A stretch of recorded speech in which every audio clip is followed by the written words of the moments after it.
Ya vimos esto, no somos traficantes de la palabra, al contrario, amar, obedecer, seguir la palabra es la vida del servidor. Capítulo 3, en el versículo 5, ¿qué es lo que Pablo dice que no somos? Capítulo 3, versículo 5.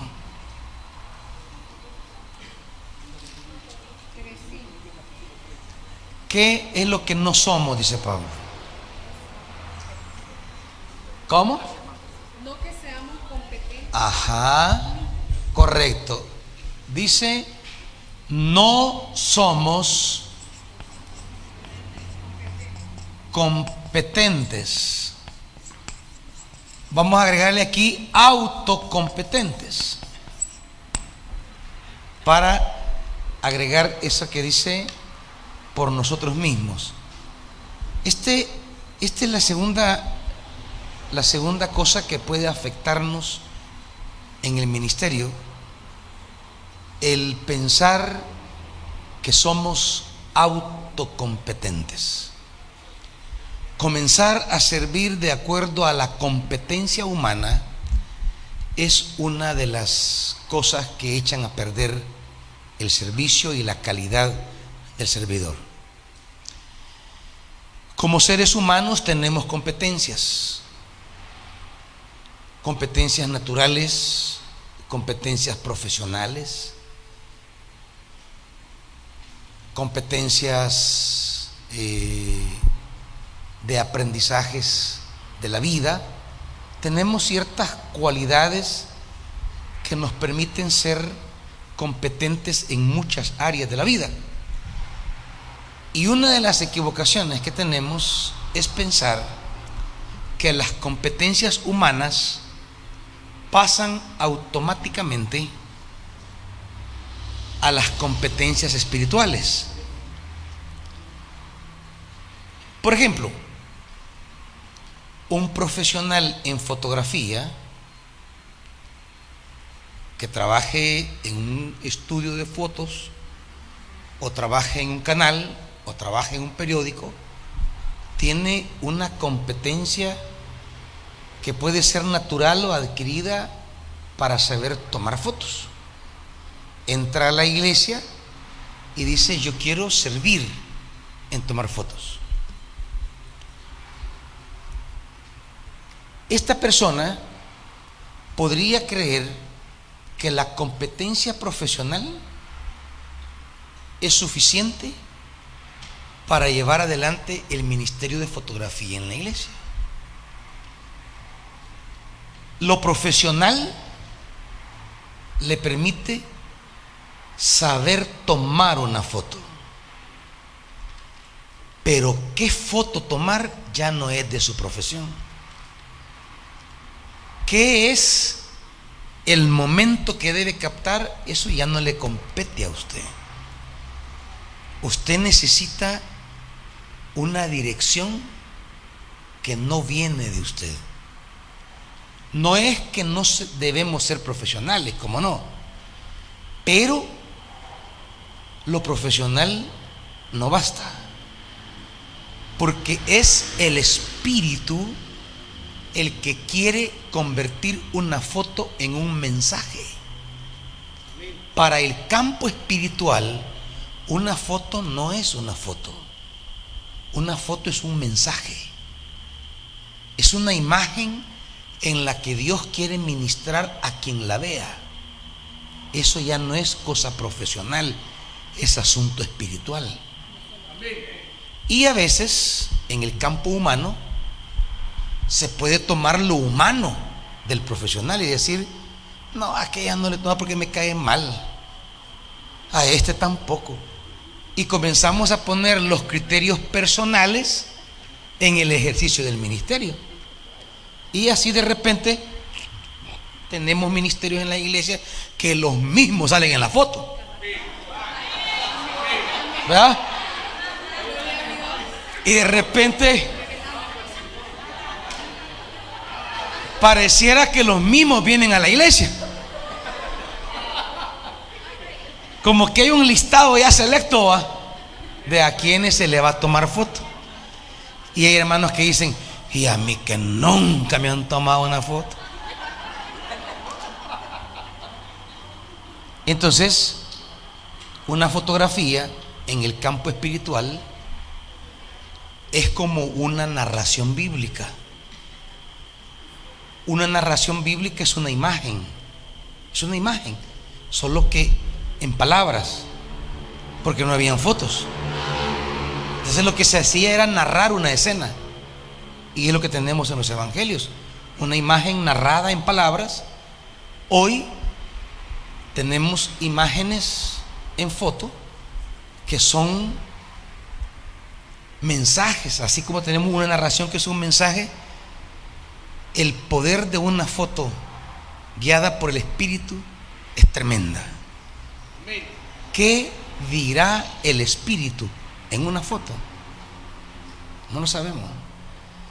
Por eso, a la hora de ejercer el ministerio, debe haber una competencia más allá de la competencia humana. Quizá al periódico le interese los colores, el ángulo, una foto nítida, pero al Espíritu le interesa captar un mensaje en un gesto, en una posición, en una reacción, en algo que uno no tiene ni idea. Y cuando ande con la cámara, tiene que ser una persona guiada por el Espíritu para saber captar el momento del Espíritu. Y una foto que capte momentos del Espíritu se vuelve mensaje del Espíritu, y es una foto que ministra, que es lo que se debe buscar. Una foto que ministre, que solo la vea y usted se quebrante porque el Espíritu le dijo algo. Al igual que eso, hay tantos ministerios donde vienen con competencia humana que se requiere la competencia de la que va a dar Pablo. Por ejemplo, un ministerio muy visible, que es el ministerio musical, es un ministerio donde muy fácil se confunden las competencias personales y profesionales con la competencia espiritual. Y tenemos personas que tienen una profesionalidad en tocar el instrumento o los instrumentos o ejecutar la voz, que creen que al subir al púlpito deben ser profesionales, simplemente. Pero no, la profesionalidad solo es el presupuesto, es la base para algo más, que es ministrar. Es algo que ya no podemos hacer como profesionales, a no ser que confundamos ministrar con manipular sentimientos, que son cosas distintas.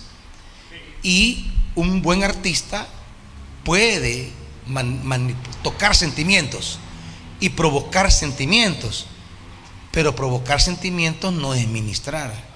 La ministración mueve cimientos humanos, no simplemente un sentimiento. Mueve condiciones, reflexiones, estados, circunstancias, y replantea vida, conducción. Y uno de los grupos que tienen que estar, uno de los ministerios que tienen que estar tan ligados, pero tan ligados a la palabra y a la dirección del pastor, es el ministerio musical, por muchas razones. Uno, porque los músicos por naturaleza tienen una tendencia, ¿cómo le llamaríamos? Exhibicionista, o sea, les encanta, pero es una cosa natural en ellos, es parte de su calidad de músico, el dar un show, digamos que el que toca de repente, pero no porque es una admiración, sino porque es un piquete que le encanta hacer y quiere que la gente vea el piquete. O el del bajo, va, que siente pum, pum, y usted siente bom, bom, bom. Y él, entre más suena el bombón, siente que. Pero hay una cosa donde usted ejecuta para satisfacer su placer de tocar, y usted ejecuta para que esas notas sean una armonía del espíritu que no me satisface a mí, sino esa herramienta del espíritu para provocar resultados. En la iglesia es el grupo que yo tengo más bajo conducción, porque es un grupo que tan fácil se desubica, porque el ámbito profesional de la música es envolvente y de repente los conduce hacia intenciones o propósitos que no son el que se centra, y a ellos los reúno con frecuencia y los estoy llevando para. Me interesa que sean profesionales, por eso yo a los músicos de la iglesia siempre les he pagado clases de instrumentos, clases de voces, porque tiene que ser muy profesional. Pero les dejo bien en claro que el objetivo no es ser profesionales, es ser ministros, que la profesionalidad solo es instrumento, ejecutar bien para que el espíritu ministre bien, pero tiene que haber una competencia que va más allá de las habilidades naturales o adquiridas de la música. Tiene que haber una competencia que viene del espíritu, y ha sido una búsqueda y una lucha permanente de irlos formando. Les trabajo mucho cómo se ministraba la música bajo la dirección del rey David. Dice, y los músicos profetizaban, dice. Ellos no dicen que cantaban. Y los músicos profetizaban delante del Señor con todos los instrumentos. No dice cantaban.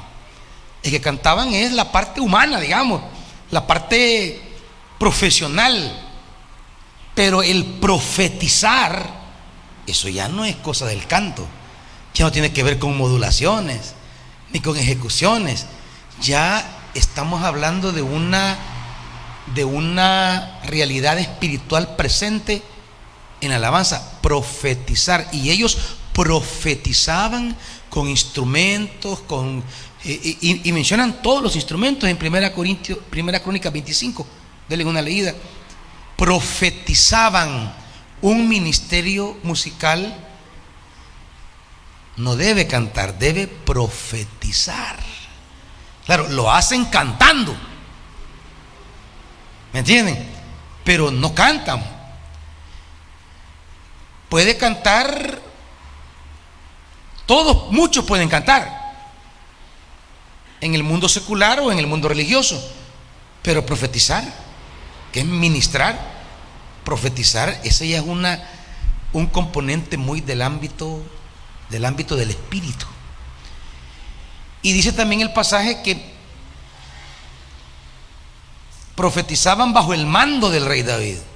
Eso es clave, porque los músicos estaban bajo autoridad, que es una de las cositas que les cuesta a los músicos entender, que están bajo autoridad, y bajo autoridad del pastor, que es con quien debe haber una sintonía tan perfecta, donde no tengamos ni siquiera ni que ponernos de acuerdo, decir qué van a cantar o hacer problemas. No, ellos arman, y se da en el culto una sinfonía, ministerio, palabra, sin ponerse de acuerdo, pero porque se crea una atmósfera de competencia espiritual, en donde el culto es fruto de ese encuentro que se da por el espíritu entre la palabra y la adoración.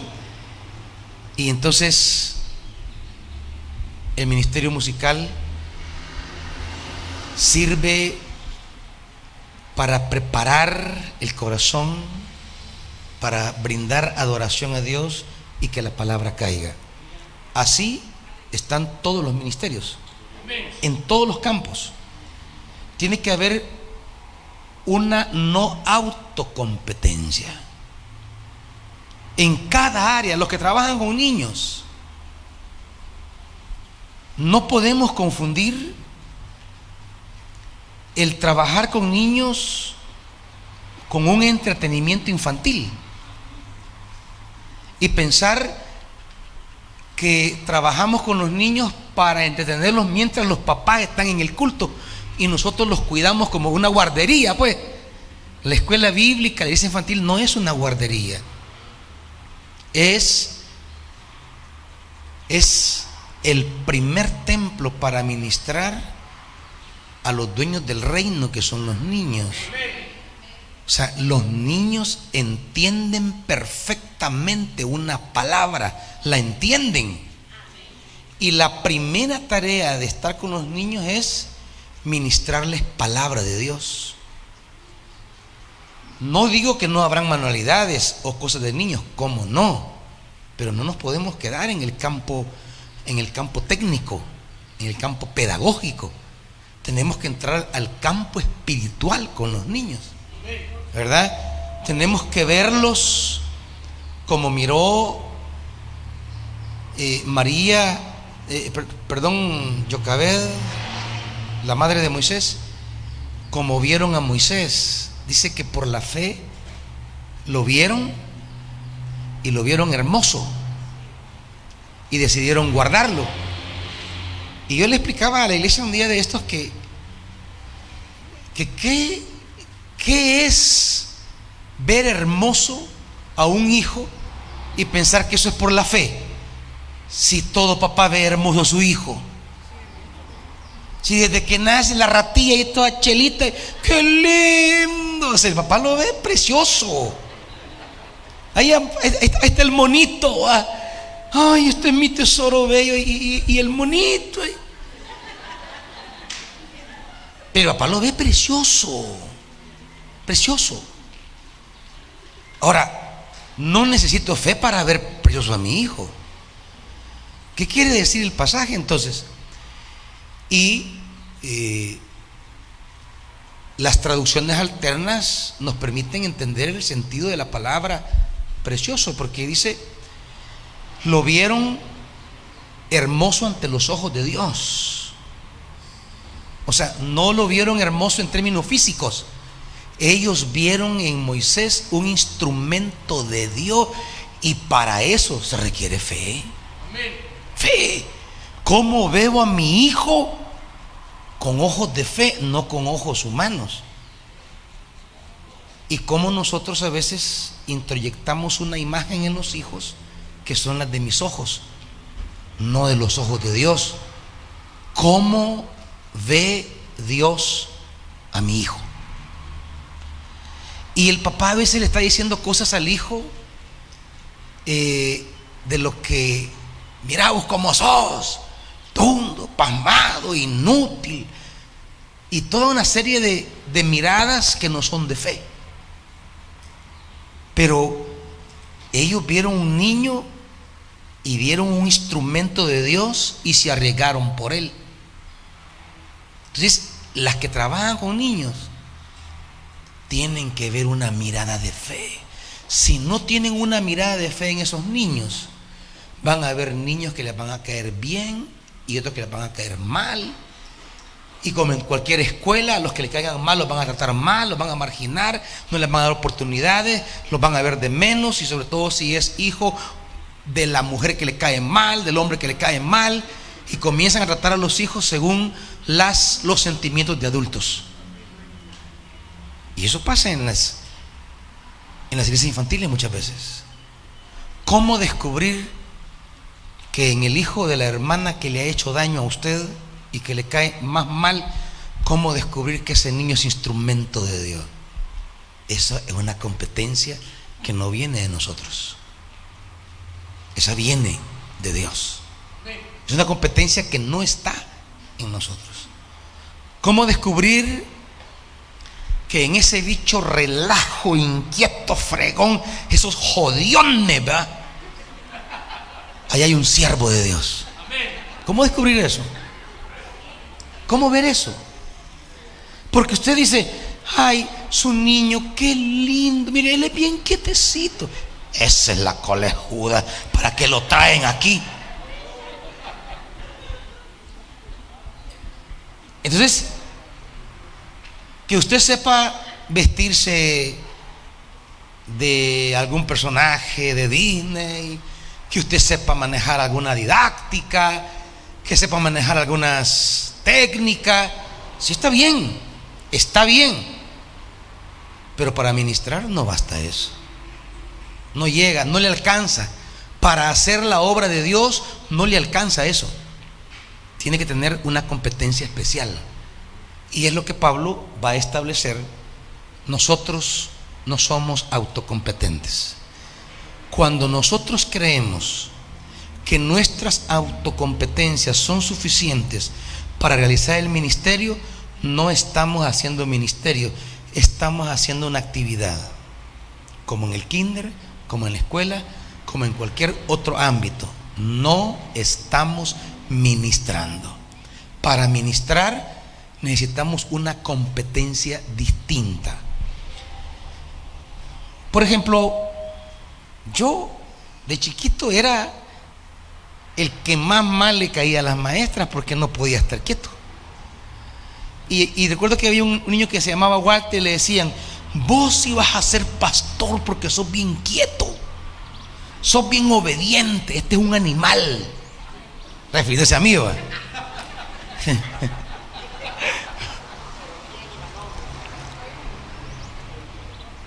Este solo a fregar viene, a andar poniendo apodo y a andar brincando y a chiviar viene, a cabrear viene. Así como, ¿y para qué viene a la iglesia a cabrear viene? Ahí solo porque de plano Dios y su gracia, que es eficaz, me mantuvo, ¿va? El llamado maravilloso de Dios. Pero las maestras no me miraban mucho futuro en el campo espiritual, ¿va? No me miraban mucho futuro de pastor. Ese bicho pastor, no hombre, ¿qué pastor va a ser? Y muchos siguen pensando eso. ¿Qué pastor puedo ser?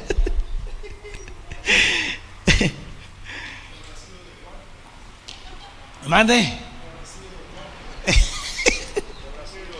Pues Walter se quedó por ahí a trabajar no digo que está mal, pero él trabaja de taxista y es un trabajo digno y profesional, pero no fue pastor, ¿va? Y el que era cabro, pues ahí está el Señor llevándolo a predicar la palabra, ¿va? Entonces, pero se requiere, para poder ministrar a los niños, se requiere una óptica que es de la fe, que no viene de los hombres. Cuando llegaban los niños a donde estaba Jesús, ¿qué hacían los discípulos? Los discípulos, enojados, los apartaban de Jesús. Porque siempre se ven a los niños, o sea, siempre se ve que la iglesia es para los adultos y los niños son como tácitamente, aunque no lo digamos, un estorbo para que el adulto oiga la palabra. Y entonces los reunimos aparte para que no estorben a los adultos. Y así se piensa el trabajo con niños. Es como el móvil oculto. No se dice, no se explicita, pero en el fondo es lo que está moviendo tener a los niños aparte. ¿Por qué tiene que terminar el culto de los niños cuando termine el culto de los adultos? ¿Por qué? ¿Y qué tal si un día quieren los niños seguir una hora más en culto? ¿Por qué no le esperan los viejos, pues? ¿Ah?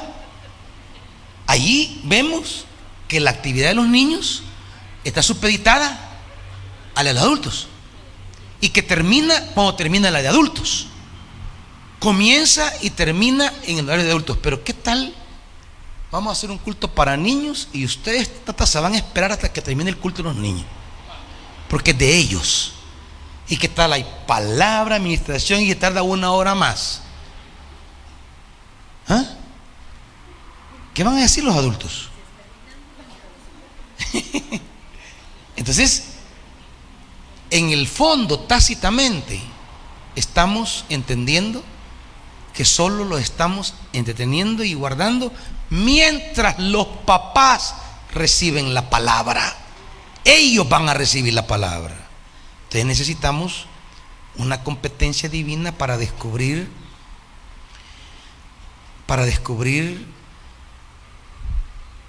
lo que tenemos que ministrar. Ustedes no se imaginan las cargas que los niños andan llevando. Tremendas. Y cómo darles ministración, cómo ministrarlos. Vaya, así podemos ir en cada ministerio. Cada uno podrá ir descubriendo lo que es autocompetencia y cómo pasar de la autocompetencia a lo que dice el apóstol Pablo en el versículo 6, que es a lo que nos trae el tema. Él nos hizo competentes. O sea, la competencia para ministrar es obra de Dios, no es nuestra. Él nos hizo competentes. La competencia para pasar de lo humano a lo divino, esto viene de Dios, no lo tenemos nosotros. El servidor necesita entender que para pasar a la ministración de vidas necesitamos recibir una competencia que no viene de los hombres, sino que viene de Dios. Él nos hizo competentes para ser servidores de un nuevo pacto, no el de la letra, sino de ¿quién? Y aquí venimos la otra palabra que es hermana de la anterior. No solamente necesitamos la palabra, sino la competencia del Espíritu. Que cuando usted se presenta para ejercer su ministerio y se produzca una ministración, eso que dice la Biblia, y ministrando estos al Señor, el Espíritu habló y dijo. ¿Cómo ministra el Espíritu cuando estoy haciendo mi ministerio? Esa competencia viene del Espíritu, dice Pablo, y es una competencia que da vida. Cualquier pretensión de servir en la iglesia únicamente con nuestra autocompetencia va a provocar muerte siempre. Un ministerio basado en nuestra autocompetencia tarde o temprano lo llevará a la muerte. Usted se va a hastiar, ya no va a querer más esto, le va a aburrir, va a ser un tedio, una repetición, una cosa cíclica. Lo que usted hace en la vida de la iglesia le va a comenzar a sonar oneroso, pesado, cargoso. Ya no tiene alegría, ya no quiere ir, ya no lo quiere hacer. Pero eso es resultado que ha estado sirviendo con su autocompetencia. La autocompetencia en los asuntos espirituales trae muerte. Tal vez en el campo humano puede ser bueno, pero en el campo espiritual le va a traer muerte. Por eso muchas personas terminan volviéndose que ya los privilegios y el servicio es que ya no quieren. Es que fíjese que yo perdí el gusto. Es que ya para mí ir a servir ya era, ay, prefiero quedarme dormido. Mire que ya iba por compromiso, pero realmente ya no era una cosa que me alegraba la vida. Y llego a hacerlo así, a medio terminar, y me voy para que no digan que estoy en el mundo. ¿Qué ha venido pasando ahí? Lo que ha venido pasando es que hemos venido moviéndonos en el campo espiritual con una energía que no es espiritual.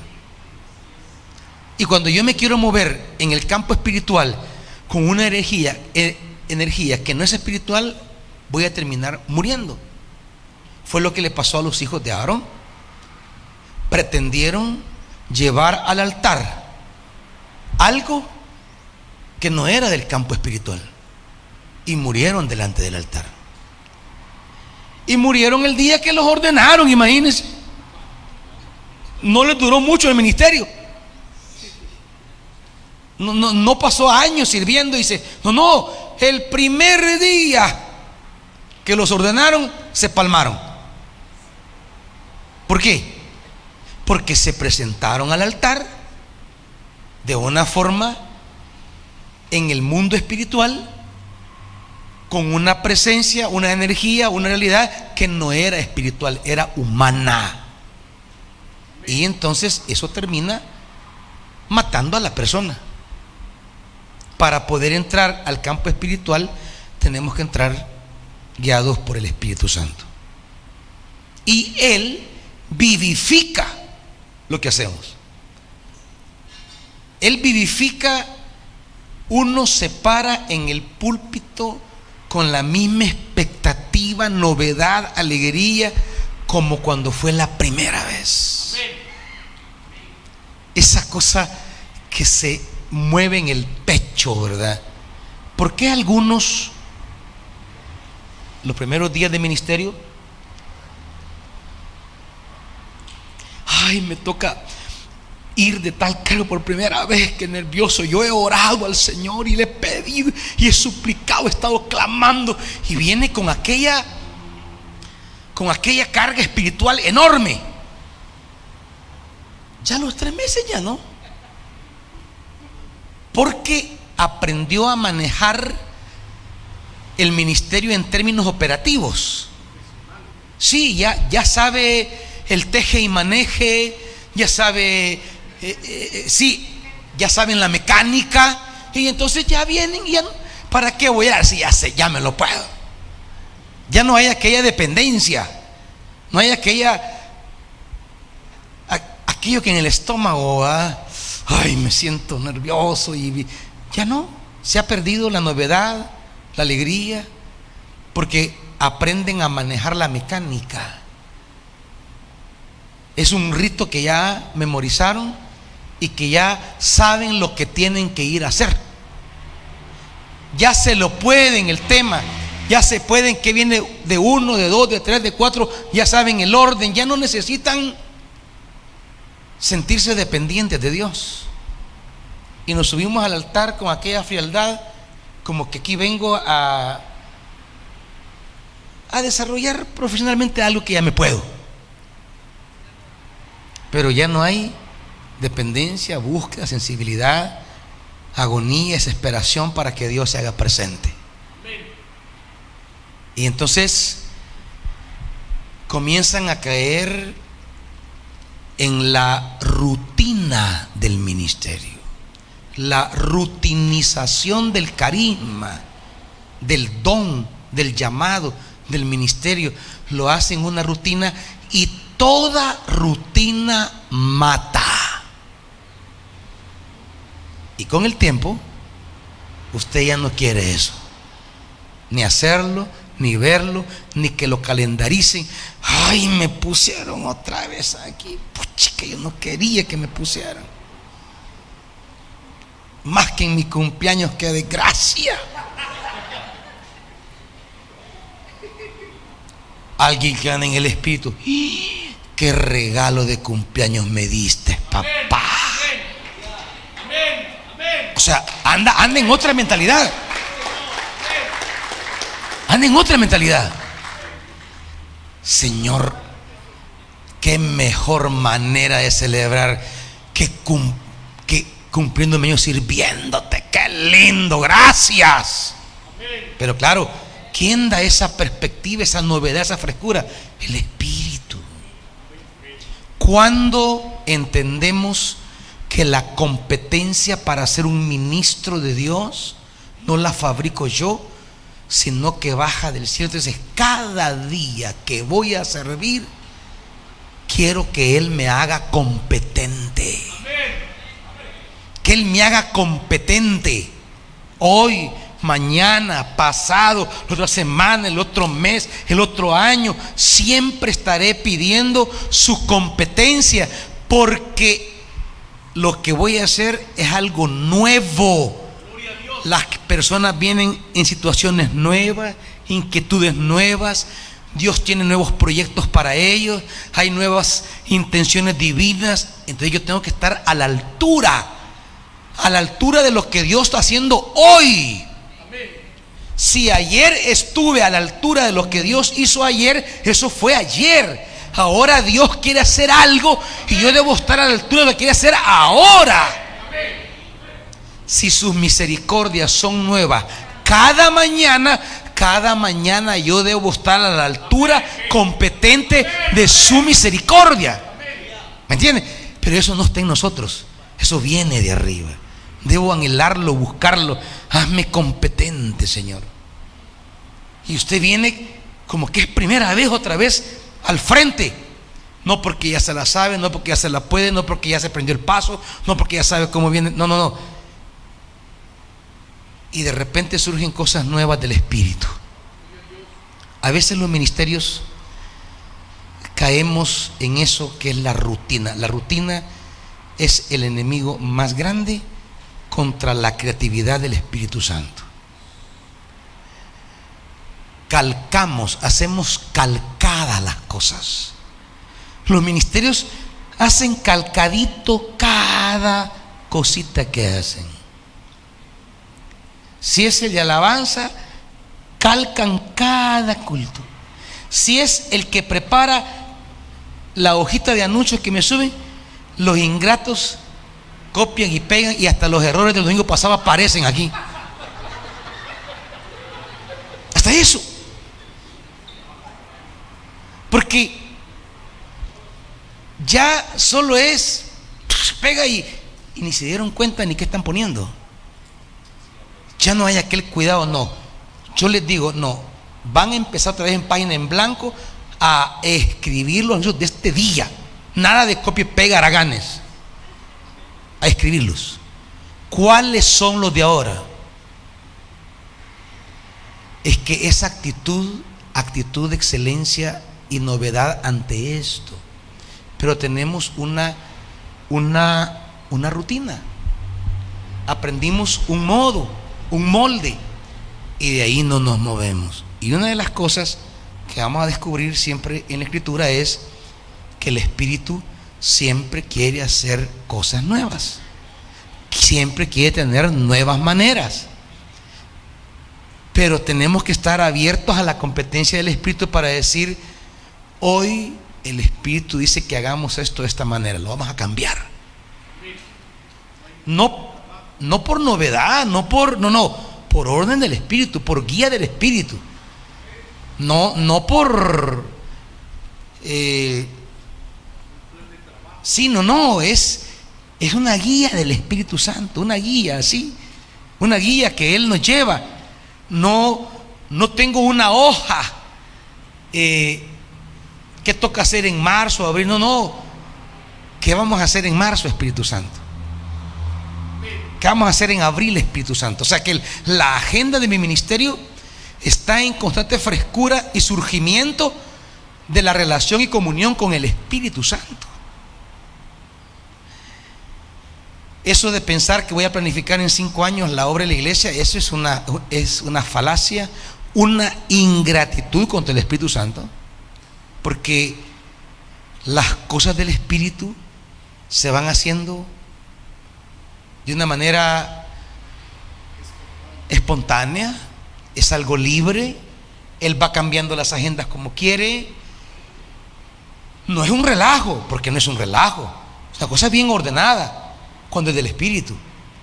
Y sí, y con una dirección muy clara, donde se ven frutos, donde decimos: ¡ey, qué tremendo! Cómo nos cambió la agenda, y mira lo que trajo el Espíritu Santo. Amén. O sea, es una cosa, una creatividad muy preciosa. El Espíritu es la creatividad por definición. Él siempre está creando y haciendo cosas nuevas. Y la iglesia se empantana en un esquema. No tengo el tiempo para desarrollar esta idea, pero en Hechos de los Apóstoles es justamente lo que iba pasando. Las iglesias recibían una dirección del Espíritu. Por ejemplo, la iglesia de Jerusalén recibía una dirección en Pentecostés del Espíritu Santo. Vivieron esa energía, esa vida, esa fuerza del Espíritu, pero de repente se quedaron repitiendo mecánicamente lo que allí ocurrió. Luego el Espíritu tenía otra agenda, y esta iglesia no quería esa agenda, porque esta iglesia de Jerusalén se quedó encajonada que el tema del Espíritu y la salvación era para los judíos. Y de repente el Espíritu comienza a despertar la agenda de los gentiles, pero ellos no querían dar ese paso porque era para los judíos. Y se levantó un grupo diferente, sensible a esa nueva visión del Espíritu, que los estaba llamando a dar testimonio a los samaritanos y a los gentiles. Y de repente esta iglesia se quedó estancada, Jerusalén se quedó estancada, y emergió en Antioquía un movimiento nuevo que siguió la agenda del Espíritu. Y entonces esta iglesia se quedó en un esquema, en un molde, en una rutina, repitiendo mecánicamente las cosas. Es como cuando los hermanos pentecostales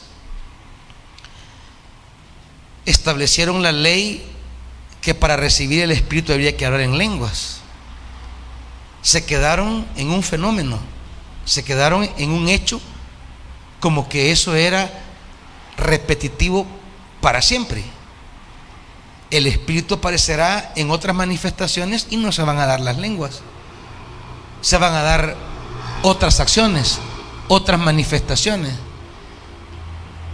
A veces buscamos repetir formas, y el Espíritu no se guía por formas, sino por propósitos, por fines, por la agenda del reino de Dios.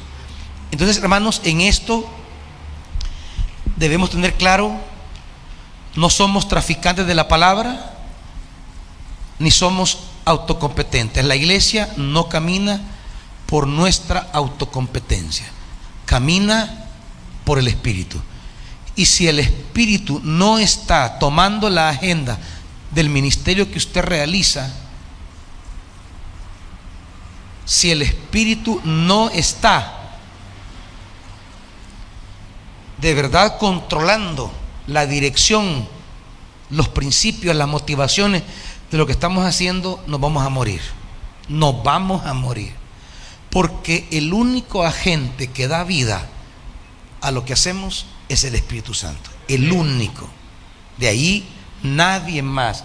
Muy chero del pastor puedo ser yo, y hay gente que cree que porque está cerca de uno va a tener vida espiritual, fuerza espiritual, va a andar con todo. No, no, no. A la par andan, miren, y de repente pegan el sopapo. Y que no andaba con el pastor, pues ¿qué le pasó? Pues sí, yo les digo, ¿cómo que uno es el Espíritu Santo? Yo soy el Espíritu Santo. Es más, para andar a la par mía debe estar bien parado en la palabra. No porque yo le voy a exigir, no, no, porque va a haber cosas mías muy humanas que tiene que estar bien en el Espíritu para entenderlas. Si no, se va a caer de la fe, si no, se va a matar. Porque usted espera quizás para la par mía, San David va a andar ahí. No, ve. De repente surge la humanidad usando la parmilla. Si no anda bien parado en el espíritu, se va a tambalear. Aquí no es andar a la par mía, es andar a la par del espíritu. A la par del espíritu. Él lo va a sostener, Él lo va a alimentar, Él lo va a guiar, Él lo va a llevar. Bien, Pablo está claro: no somos traficantes, dice Pablo, ni soy autocompetente. Esas son las claves para un ministerio tan fresco como el de Pablo, que no obstante, 2 Corintios va a hablar todo lo que le ha pasado a Pablo, pero todo. Y uno dice: ¿y este hombre cómo está con esa animosidad después de todo lo que ha pasado? Estas son las dos claves: él, la palabra y el espíritu. Pero cuando usted mire en Corintios, si mire el capítulo 6, váyase conmigo. El capítulo 4, comencemos con el 4. Solo vea el panorama del servicio de Pablo. Un servidor, mire su panorama. Capítulo 4, versículo 8. Nos vemos atribulados en todo, pero no abatidos, perplejos, pero no desesperados, perseguidos, pero no abandonados, derribados, pero no destruidos. O sea, ¿cómo tiene un servicio cargado? Pero dice: sí, me atacaron, pero ¿de dónde viene el pero? Del espíritu. Me quisieron desanimar, pero ¿qué decimos nosotros? A mí, yo me saldré del ministerio porque ni me saludan. Yo siento que le caigo mal al líder, me miran mal. A todos le dice feliz cumpleaños y a mí nunca me ha dicho: yo ya no voy a servir. No, hombre, todo eso nos puede pasar. Pero decimos: sí, no me quieren, no me aceptan, me rechazan, me miran mal, pero aquí estoy, por el espíritu. Eso, pero es el espíritu, es el espíritu. No es aquello de que me hacen esto y es la explicación de por qué me voy.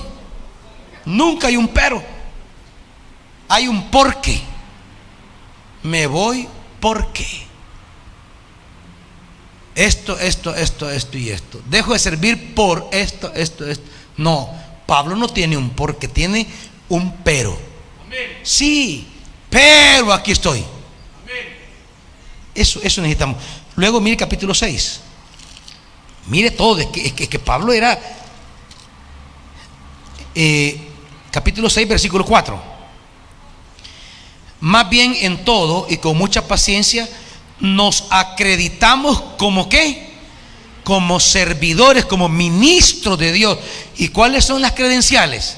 Nos acreditamos, y dice: en sufrimientos, privaciones, angustias, azotes, cárceles, tumultos, trabajos pesados, desvelos, hambre, servimos con pureza, conocimiento, constancia y bondad, en el Espíritu Santo, en amor sincero, con palabras de verdad, con el poder de Dios, con armas de justicia ofensivas o defensivas, por honra y por deshonra, por mala y por buena fama, veraces pero tenidos por engañadores, conocidos pero tenidos por desconocidos, como moribundos pero aún con vida, golpeados pero no muertos, aparentemente tristes pero siempre alegres, pobres en apariencia pero enriqueciendo a muchos, como si no tuviéramos nada pero poseyéndolo todo.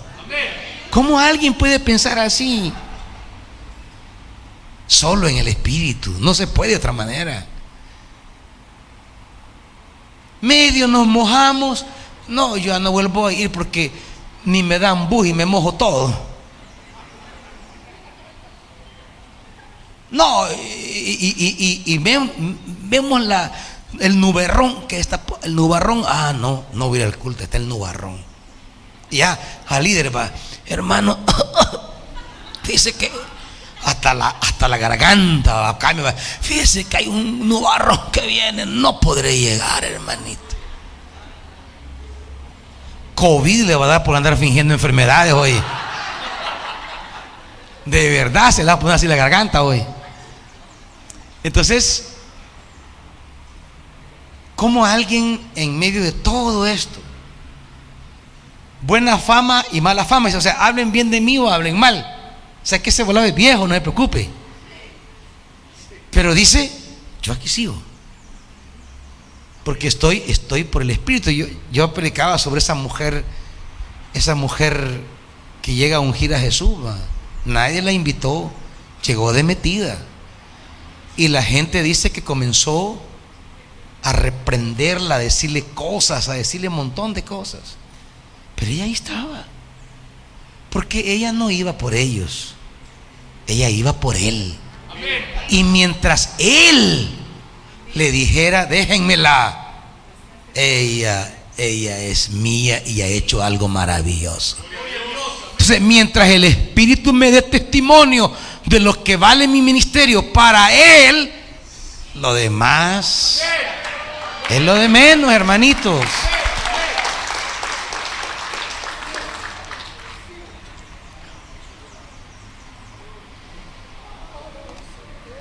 Pero claro, a mí ni las gracias me dieron.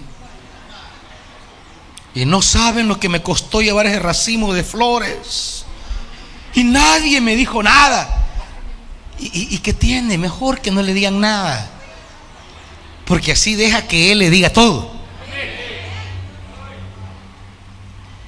Es el que tenemos que aprender, que el Espíritu nos ayuda a hacer las cosas por él y para él. Y entonces, me agradezcan o no, me tiene sin cuidado. Yo siempre le digo a la iglesia, los que no me quieren no me roban ni un centímetro de mi motivación y mi dedicación a la obra, y los que me quieren no me agregan ni un centímetro de motivación y entrega a la obra.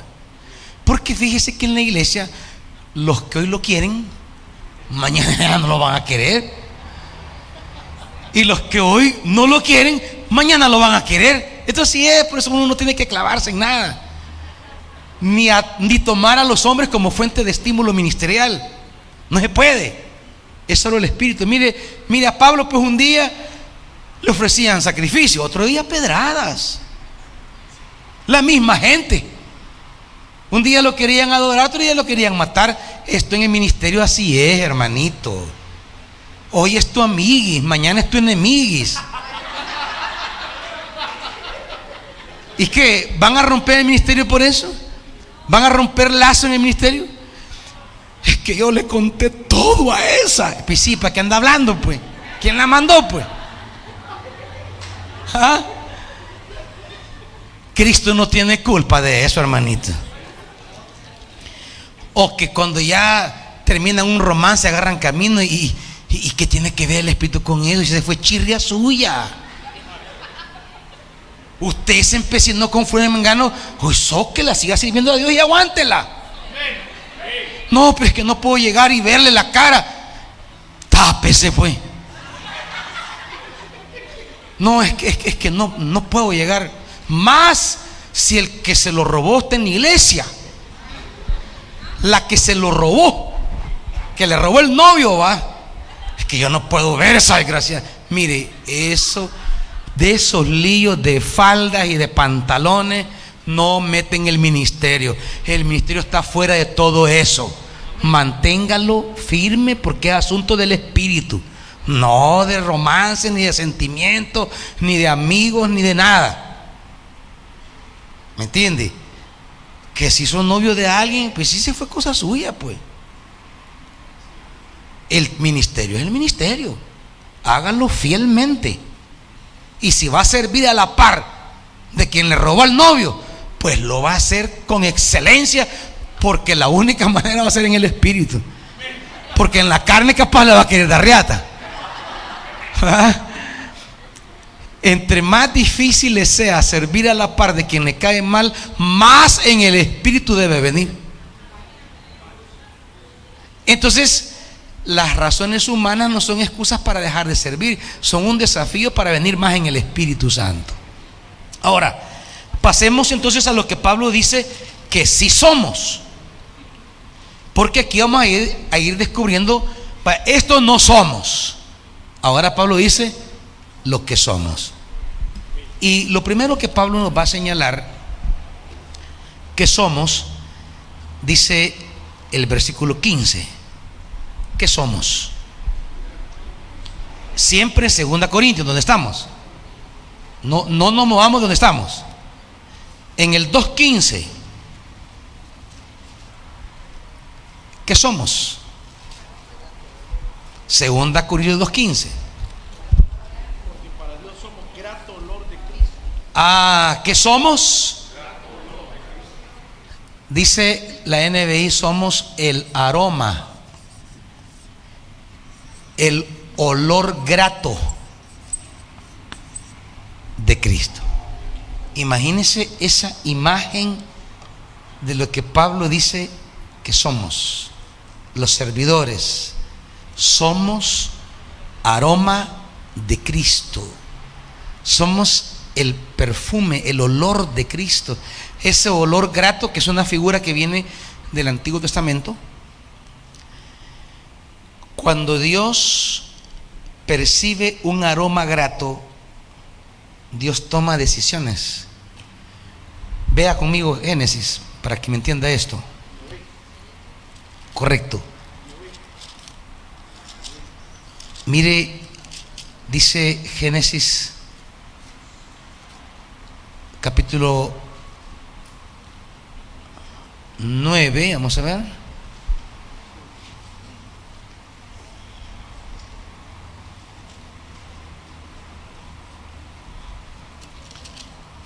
Noé va a levantar altar y dice,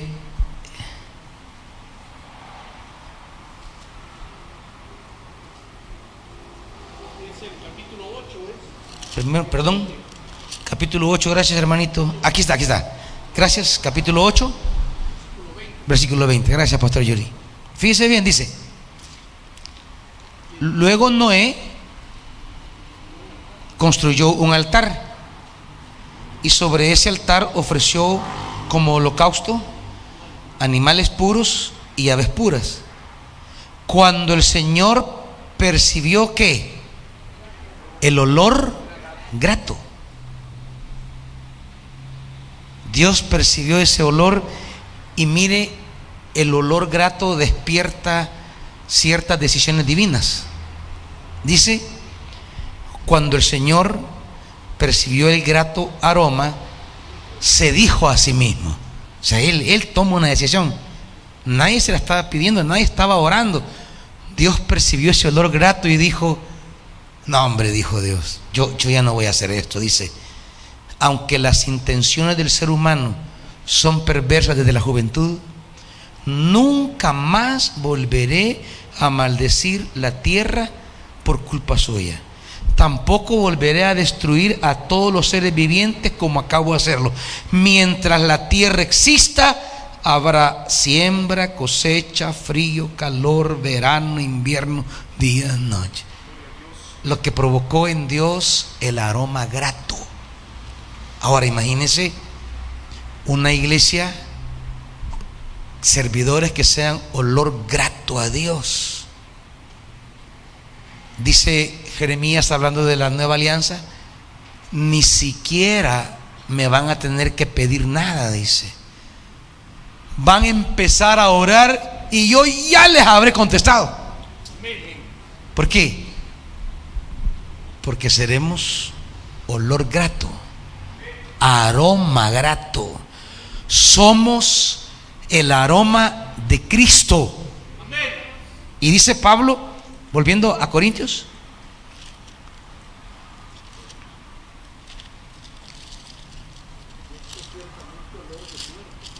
exactamente, dice, por medio, 14, a la mitad dice, por medio de nosotros esparce por todas partes la fragancia de su conocimiento. Por medio de nosotros Dios esparce el olor de su conocimiento. Así como cuando usted siente que pasa alguien que qué rico huele, ¿va? Cuando usted siente que alguien huele rico, usted quiere acercarse porque el olor atrae. El aroma delicioso tiene el efecto de acercarnos. Pero ya saben lo otro, ¿va? El patadón, ¿va? Cuando pasa alguien que, Dios mío, es olor a macho, ¿va? Pero a macho de caballo de verdad, ¿va? Que usted siente, y este tipo no se baña o qué. Así como que va pasando y va dejando un olor a sudor, pero como que tiene 8 días de no bañarse. Usted inmediatamente ni quiere que se le acerque. Y más aquellos que somos temáticos con los olores, va. Yo soy un temático de los olores. Yo tengo crisis con los olores, va. Entonces, ¿qué fragancia damos? ¿Somos un olor que atrae o un patador que causa repulsión? ¿Qué somos? ¿Es el olor de Cristo el que estamos llevando? El compromiso de la nueva alianza es grande. Es grande porque me convierte en representante de Cristo. Cristo me ha delegado la tarea de llevar su aroma, lo que Él es. Tomá, lleva de esto. ¿Y qué estamos llevando, hermanitos? ¿Qué transmitimos nosotros en nuestras conversaciones, en nuestra plática? Mire, hay gente que yo le digo que son chichicastes, ¿se acuerdan de chichicaste? Medio se topa y le queda la gran roncha, bailarán picazón y el ardor. Hay gente que usted un minuto le da de hablar y esa gente en ese minuto le envenenó la mente. Que usted se ha quedado, o sea, le pegó un gran quemón a su espíritu. Le puso en duda cosas, le puso a sospechar de cosas. Gente que tiene una capacidad de meter el veneno, que usted andaba tan tranquilo y le envenenó la mente sobre cosas que a veces ni son. Pero es su especialidad, son chichicaste. Medio pasa y ya le dejan el rozón quemándole, ¿va? Y hay gente que en una palabra que le da a usted, cómo le anima el corazón, cómo le da paz a su espíritu, cómo le conforta el alma. Esta es la gente que Pablo dice: debemos ser olor grato, llevando la fragancia de Dios a todo lugar. ¿Qué más somos? Dice el 17 al final, ¿qué más somos?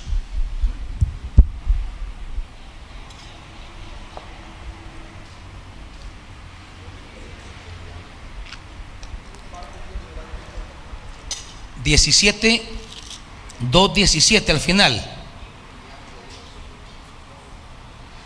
¿Cómo dice? Sino que con sinceridad, como de parte de Dios, delante de Dios, hablamos en Cristo. Ajá. ¿Hablamos en Cristo? Quiero ver la 60, repítame. Dice la 2:17. Pues no somos como muchos. Sí. Aquí dice de parte de Dios y delante de Dios.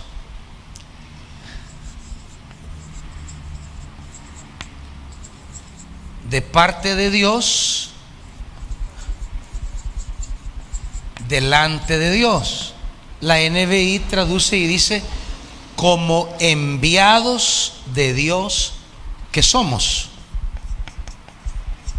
Enviados. Es una manera distinta de decir: yo vengo de parte de Dios.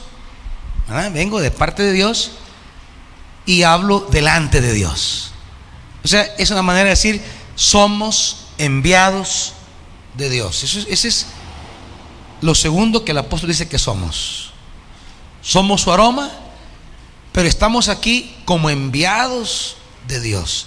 La labor, la tarea, diríamos, apostólica. Nosotros somos apóstoles en el sentido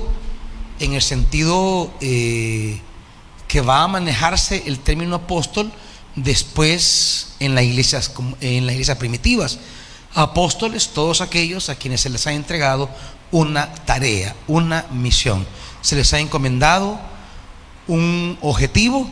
Somos apóstoles. Nunca debemos perder nuestro apostolado. Nuestro apostolado debe ser el mayor tesoro. No podemos verlo de menos. Una de las cosas que Jesús más va a tratar con sus discípulos es que no menosprecien el apostolado, que no tengan en poco el privilegio que Dios les ha entregado. Cuando usted tiene un ministerio, tiene un don, usted ya no está en el campo de su decisión, hoy está en el campo del apostolado. Dios le ha dado un ministerio, usted ya se metió en un problema. Usted ha recibido un don, ya se metió en un problema si cree que usted puede decidir libremente sobre eso. Porque desde que recibimos una misión, yo solo tengo dos caminos ya: obedecer la misión o desobedecer la misión, nada más. No es aquello de que puedo dejar el ministerio y me voy como que nada, tranquilo. No, usted ha recibido un apostolado. El apóstol Pablo usa una figura en Hechos de los Apóstoles para entender su apostolado, y dice: yo, atado al Espíritu, voy a Jerusalén. Para Pablo no es lo que él quiera, es donde el Espíritu lo lleve. Y dice: yo no puedo decidir porque yo voy amarrado al Espíritu. Si él agarró para Jerusalén, allá voy yo. Agarró para Samaria, allá voy yo. Agarró para Roma, allá voy yo. Yo no tengo autonomía en esto. Yo no tengo libre decisión. Estoy atado al Espíritu. Pero pareciera que nosotros pensamos que es el Espíritu el que está atado a nosotros, y tomamos muchas decisiones sobre nuestros ministerios como que no fueran ministerios del Espíritu. Ya ustedes conocen la historia de Jonás, no es de repetirla, pero sí les ilustraré un detalle. Cuando nosotros, habiendo recibido el apostolado, cuando hablamos de apostolado hablamos de su ministerio, porque es un enviado en el área que el Espíritu lo ha querido convocar. Cuando usted ha recibido el apostolado, usted ya no puede agarrar camino como le da la gana. Hay un detalle en la historia de Jonás que es muy similar al detalle de la historia de Sansón. Si usted lee el libro de Jonás, va a encontrar que cuando nos resistimos al apostolado, lo que viene a nuestra vida es un descenso continuo e imparable. La Biblia dice que Jonás bajó de donde estaba, dice el texto, descendió a Jope, y vuelve a decir el texto: y de Jope descendió al barco. Y vuelve a decir el texto que del barco descendió a la parte más baja. Y de la parte más baja descendió a lo profundo del mar. Ese es un detalle que debe tomar en cuenta en su apostolado. Cuando usted toma antojadizamente el apostolado como que fuera cualquier cosa y no como el tesoro que Dios le ha dado en sus manos, nuestra vida va a ir en descenso, en descenso, en descenso, hasta que toquemos fondo, hasta llegar al fondo del mar. Y no se va a poder levantar de ahí hasta que sea el Señor quien lo saque para que retome su apostolado. Esto del ministerio no lo vean así por así. Esto es maravilloso, es grandioso, pero también Dios es serio con sus dones. Lo mismo ocurre con Sansón. En Sansón no solo se da un descenso, sino que se da un alejamiento desde el lugar sagrado donde se da culto en Israel, y es llevado hasta el lugar pagano donde se da culto al dios Dagón. O sea, él se fue alejando tanto hasta que terminó en el templo pagano de payaso. Ahí se acabó, porque van distanciándose. El abandonar el ministerio es abandonar a Dios. La gente puede ir a la iglesia, pero se ha apartado de Dios porque dejó el apostolado. El apostolado es mi nexo con el Señor. El apostolado es lo que el Señor me ha regalado para hacer su obra en mí. ¿Por qué yo no dejo de servir? ¿Por qué sirvo y sirvo y sirvo y sirvo? No me van a pagar un 5 más porque sirva más. El Espíritu me agrega tareas y yo las asumo, no porque me van a dar $1000 más. No, es que el servicio para mí es la esfera en la que Dios actúa en mi vida, en mis flaquezas, en mis necesidades, en mi humanidad, en mis debilidades. Es el ámbito en el que Dios se manifiesta en mi vida.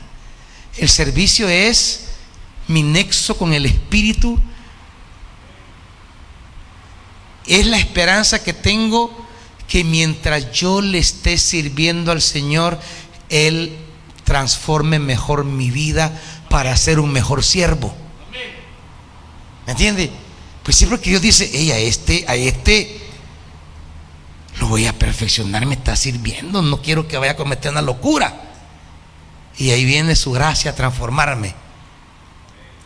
Pero si dejo de servirle, ¿para qué va a hacer una obra en mi vida? ¿Usted va a invertir tiempo y dedicación en un instrumento de trabajo que no le es útil? No. Usted va a invertir en aquel instrumento de trabajo del cual está haciendo una buena obra. El apostolado es nuestro nexo a la obra y a las promesas de Dios. Yo siempre les digo, hermanos, en el servicio va nuestra bendición. Por eso el enemigo se esfuerza en que usted deje de servir, que usted deje de servir, porque allí lo está alejando de las promesas y de la bendición. Quiero señalar un punto más antes de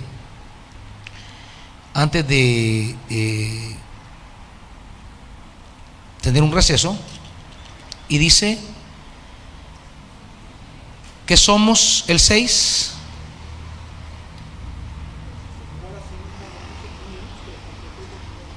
Para ser ministros de un nuevo pacto. Somos siervos.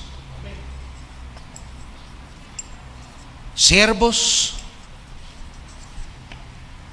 y siervas. Entendamos esto porque a veces lo tomamos como un título distintivo, pero esto significa ser esclavos.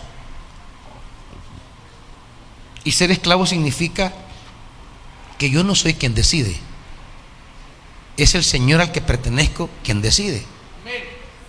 Pero con sobradas ocasiones nosotros decidimos y no el Señor. Cuando yo llegué a Betania allá en 1993 a tomar el pastorado de esa iglesia, yo llegué en condiciones tan difíciles que yo sabía que yo no iba a ser pastor de esa iglesia. Me llamaron para escuchar mis ideas, mis planteamientos, pero yo sabía que yo no iba a ser llamado a ser pastor, porque yo llegué en condiciones humanas difíciles, complicadas. Y resulta que me llamaron al pastorado con todas y esas cosas que yo les dije, porque yo siempre les he dicho cómo estoy, ¿verdad? Y les dije, miren, yo estoy así, así, así, así. Esta es mi condición. No voy a ocultar nada. Y ellos me dijeron, está bien, me dijeron, está bien. Así lo tomamos de pastor. Entonces yo entendí claramente que el Señor me había puesto ahí. A veces, cuando las cosas van bonitas en el ministerio, uno usa esa frase, el Señor me ha traído, lo usa como una manera bonita de hablar de la obra de Dios en mi vida. Pero cuando las cosas no están caminando bien y hay cosas que ya no me gustan, que ya no me siento a gusto, que no me siento que encajo, que no me dan, se nos olvida que quien me puso ahí fue el Señor y que yo no puedo tomar decisión sobre eso. Y en un mundo eclesial donde hay una masa flotante de gente que anda de iglesia en iglesia buscando dónde se siente a gusto o dónde es adaptado, dónde encaja bien, hay que recordar que esos no son los criterios para servir a Dios. Que el único criterio es, ¿me puso aquí el Espíritu? Sí o no. Vaya, y si me puso, no me puedo mover de ahí, aunque no me sienta a gusto, aunque sienta que ya no encajo, aunque ya le caiga mal a la gente y se den un montón de cosas donde yo me siento que ya no es mi ambiente. Pero como la iglesia no es mi ambiente, hermanito, la iglesia es el ambiente del Espíritu y le dijo, aquí te vas a estar como sea. ¿Ustedes creen que Palestina era el ambiente de Jesús? ¿Cree que se sentía a gusto con su familia, que ni creían en él? Su familia que decían, hey, vamos a traerlo, dice Marcos 3:20, vamos a traerlo porque está loco, se le ha zafado un tornillo a Jesús, vamos a traerlo. ¿Cree que para Jesús decía, hey, estoy en una familia que alimenta mi servicio, mi compromiso? No, hombre, la familia de Jesús no le apoyaba en nada. Y unos discípulos que ni para atrás ni para adelante, ¿va? Unos discípulos que de la patada. No crean que decía, ay, gracias, que Dios Padre me has puesto unos hombres guerreros a la par mía, que yo puedo descansar en ellos, puedo delegarles ministerio, son mi brazo derecho. ¿Cuál zapato? Estamos mejores nosotros que Jesús. Yo creo que el pastor Yuri puede tener aquí una gente 24/7 que le diga, hey, pásame a traer ahorita, vamos a un lugar, y creo que hay gente que va a estar. Jesús no tenía, hey, échenme la mano, me siento bien triste, quiero orar. ¿Cuál zapato? Y el abatido, el angustiado. O sea, él no estaba rodeado por gente de la que él podía decir: me anima, me he rodeado de águilas. Que hay, si todos eran sopilotes, mano. Él no tuvo ni un águila. El Pedro, que era el más gallón, no, señor, yo sí, espérate que venga, que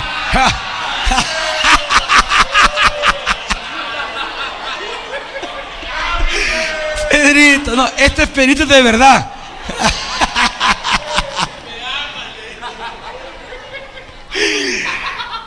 ¿Cuál? Aquel Pedro, no está, aquel va, aquel. No, hombre, ese yo jamás lo he visto. Yo no sé quién es ese hombre. Y un evangelio dice que comenzó a soltar ultrajadas por las 1500. No, ya te dije que no lo conozco, hombre. O sea, Pedro ya desencajado. Vaya, y creen que era el ambiente ideal para que Jesús se sintiera bien. El otro por 30 pesos lo fue a entregar. Y los otros salieron zumbados. No, es que no estamos en el ministerio porque sea mi ambiente. Estamos porque somos siervos. Ahí lo puso. Ahí lo puso el Señor. Y hacerle frente contra viento y marea. Una pausa, hermanitos.